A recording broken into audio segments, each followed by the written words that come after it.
It's Thursday, August 12th, 2010. I'm Andy Waits in the News Bunker with today's front page review. First, the New York Times. Trouble abroad adds to worries for U.S. recovery. Oh, is there a recovery? I must have missed that. Turns out soft economies in China and England affect America as our economy affects theirs. It's like they're all connected somehow. Bad debts rise as bust erodes home equity. Back during the housing bubble, a lot of people took out huge equity loans. Now some borrowers threaten bankruptcy and the value of the collateral is low, so lenders just take what they can get. This is a glimpse inside Guantanamo. That's all you get, a glimpse. Reporters are fighting for more. In Harlem, a housing project squandered $10 million in the 90s. Now another $2.55 million granted 2 years ago is also gone. Here's Charlie Rangel's 80th birthday party. I believe these were the only 3 people in attendance. It's news to the New York Times that the Afghanistan election in a month may be rocked by violence.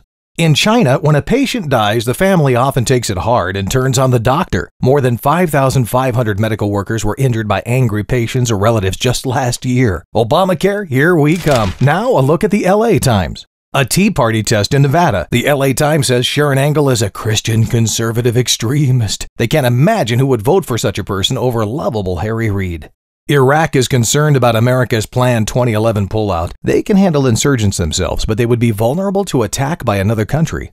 TV producer David Walper has died, most famous for Roots and the 1984 Olympics opening ceremonies in Los Angeles. Now to the Gulf and the New Orleans Times-Picayune. Ooh, an essential guide to spicing up your meals. In New Orleans? Count me in. In Morgan City, it's the Shrimp and Petroleum Festival, both vital to the community.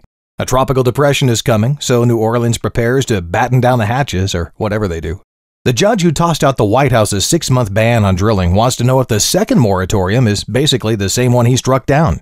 This 72-year-old man was arrested for stealing a car. 3rd time this summer. Now to Cedar Rapids, Iowa, the Gazette, serving Iowa's technology corridor. Did you know Iowa has a technology corridor? Well, they do. The Iowa State Fair opens today. Ferris wheel, butter sculpture, and try the tiramisu on a stick. When it comes to federal earmarks, Iowans want theirs, deficit or not.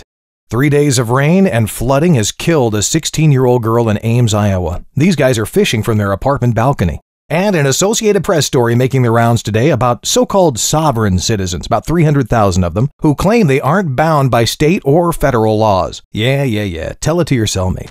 And that's the front page review for Thursday, August 12th, 2010. In the News Bunker, I'm Andy Waits.